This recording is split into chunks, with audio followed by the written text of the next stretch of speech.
Hey guys, Omni here. We are back for episode 8 of Doom Patrol Season 3.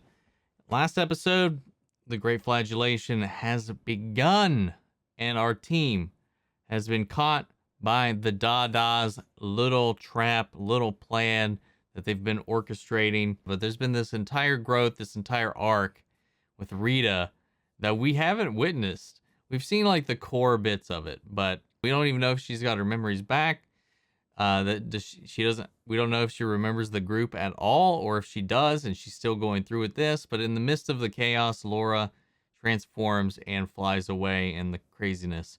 And these giant face bird things are just swarming the planet and hits all of our crew, and they all kind of blip and disappear. So I'm curious to see where we go with those.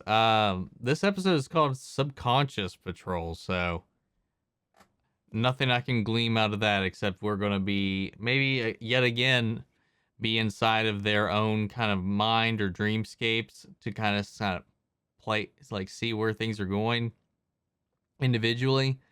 We've learned that Kay is pretty much a prisoner of the other personalities, and Jane has been threatened by the underground. That was the last thing I remember with that. Cyborg was trying to get his skin replaced, or get his skin grafted on. Larry gave birth to this parasite by hawking it up. Cliff used his daughter's credit card or debit card, whichever, to fuel his addiction. So that's great. And yeah, man, it's just not good stuff. Not a good time for everybody right now. So guys, we're going to get ready to dive into this episode. If you want to see the full-length reaction to this, check it out over on Patreon, or become a member here on the channel. It gives you access to that as well. It's just one of the many ways you can support the channel. But another way, if that's not a way you can do it, is simply by liking, commenting, subscribing, sharing the video, making sure it gets a lot of that engagement, because it really helps the videos out whenever that happens. But guys, that all down and out of the way, let's go ahead and dive into this episode. Here we go. Oh, each one of their faces are on one of these things. Oh! Yes, Vic. Dad, I know this memory.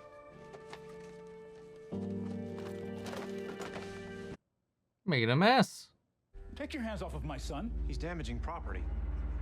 He's looking for a toy. Let's see what the cops say. Am I going to jail?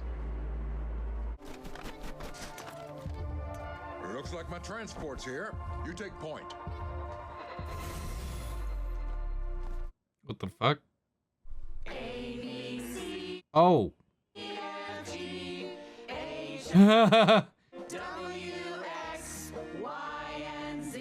What the fuck?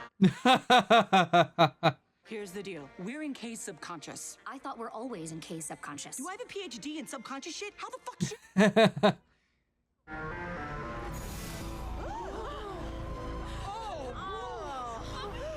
What the fuck are we gonna do now, Jane? What am I doing here?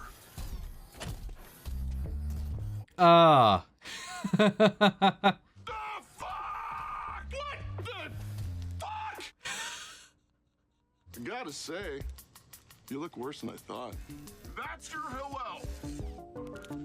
This is awesome. Listen, There's a fog spreading over the world and all kinds of creatures are walking Earth. I'm scared. Oh, that soldier toy is here. this General Tony, he's with Vic. He's got like that plastic sheen on him too. Reliving the shame you have suffered over and over again. Unless they have a breakthrough. Wait, so the plan is we just stew in our own shit? The world will flagellate. I'm getting mine. Ooh. So you would invent them before he does. Steal his dreams and rule the world. My God, the accent on her. Very. Well, what do you say? I say that you had me at fuck Niles Calder. Oh, God, this is crazy. Oh my god, dude. Listen to me. This is not who I was born to be. Can't you hear me?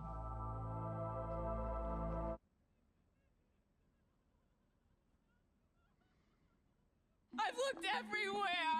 She's gone.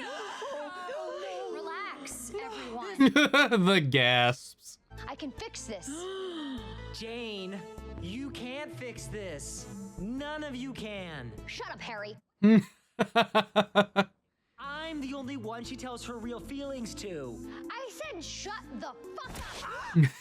Oh my god. This is the lesson of the day that Punched his ear off.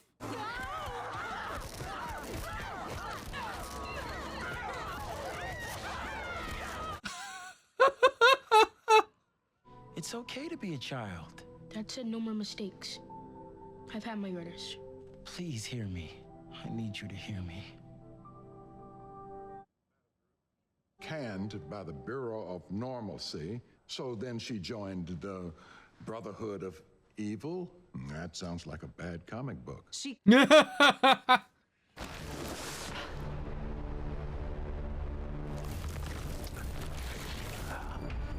me again.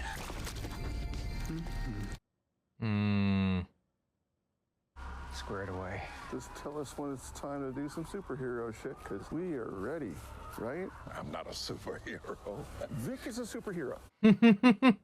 I'm warning you, there's nothing back there but more truth and self-loathing. And beer. It's comfortable, secure. I've reinforced the cotton sheets with the flannel sheets. Can I get a beer? You're an adult, but you're a kid who lives inside an adult, so sure, why not? Fuck it, here. Fuck me. Fuck you. She and her beloved's bond would never be broken. Turns out, when you have a time machine of indeterminate function, the answer is, in fact, yes.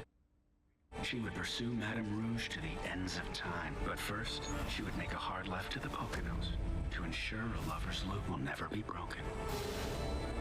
So that has to happen that way so that she would go back and do this and then create this loop.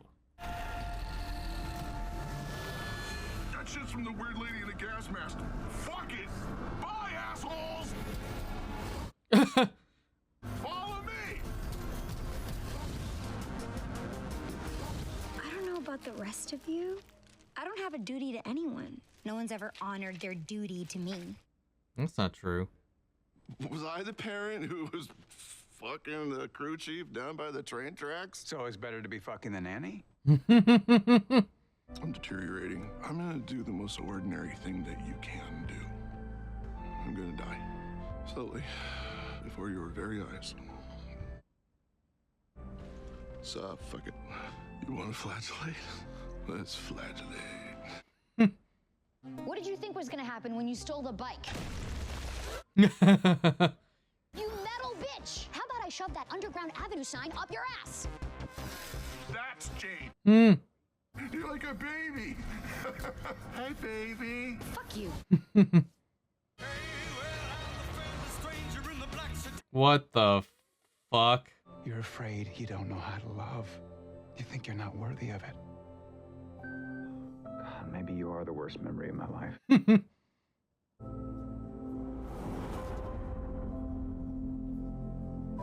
Okay, that was beautiful. Show's over, folks.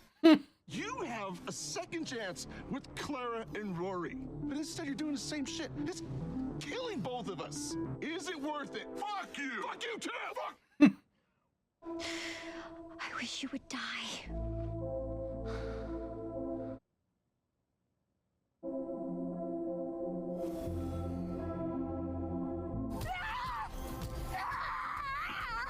They're like, okay, we're getting the fuck out of here. We're gonna work it out, all of us. They're all gone. Thank God. gotcha. There you go.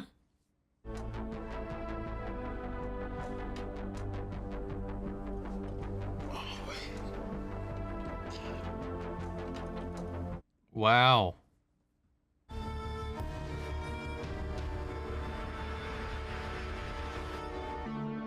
Damn, dude.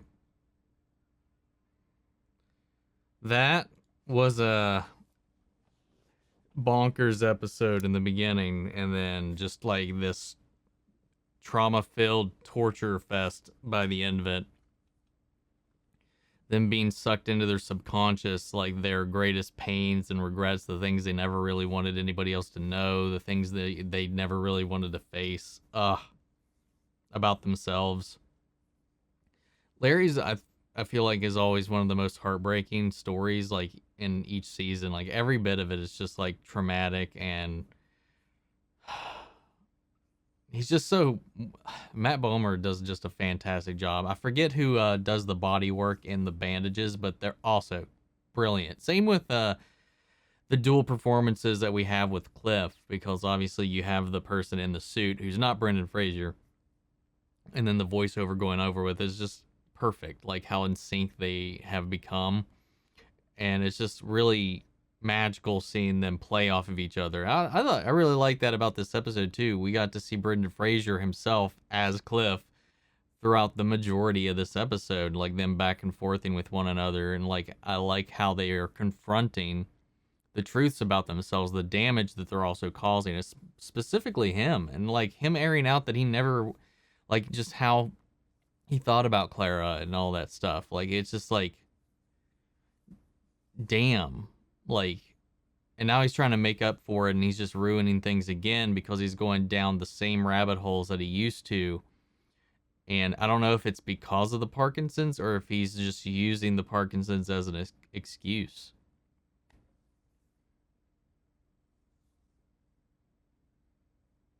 So Rita came back to follow Laura in the time machine to stop her from whatever she was going to do.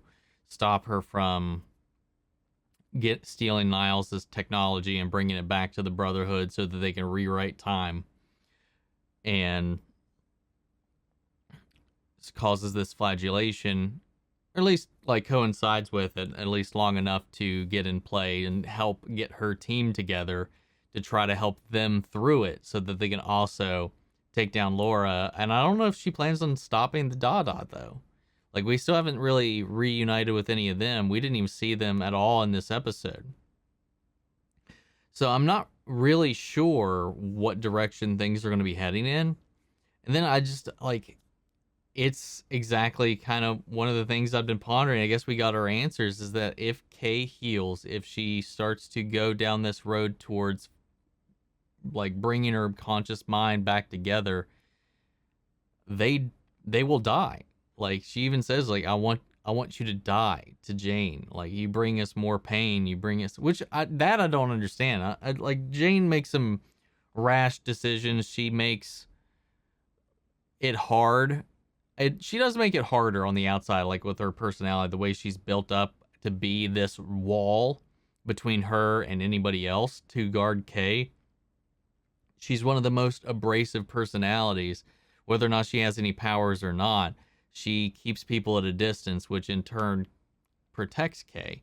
But Kay doesn't want that anymore. Kay wants to experience things. Kay wants to get better, which is the purpose that they were created for. So what happens when that purpose is no longer there? And she was coming from the edge of that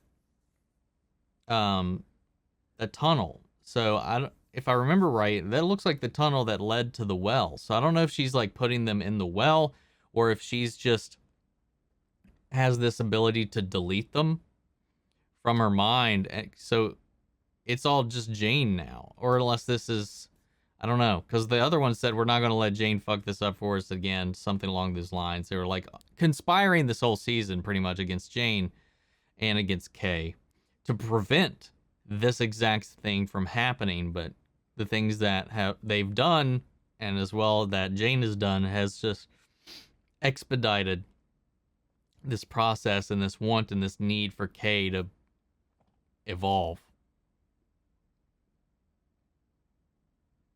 And what's a world? What's this like with Kay running the show? What's this world? What's Jane going to be like? Well, I mean, Jane won't be there. It'll just be Kay. What's that like? I don't know.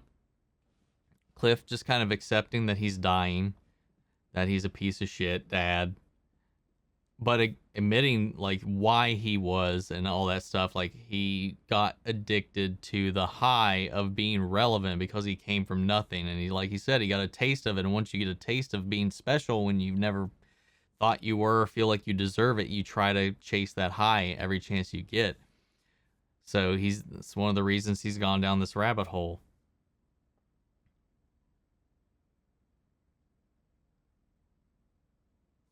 There's a little bit of a grandfather's paradox in a way with Rita and her closing that time loop by locking them in the cabin. Because she saw it, she has to make that happen to ensure that it happens. So she only did that because she remembered it, which means she had to do it in the first place, and it just creates this loop. Some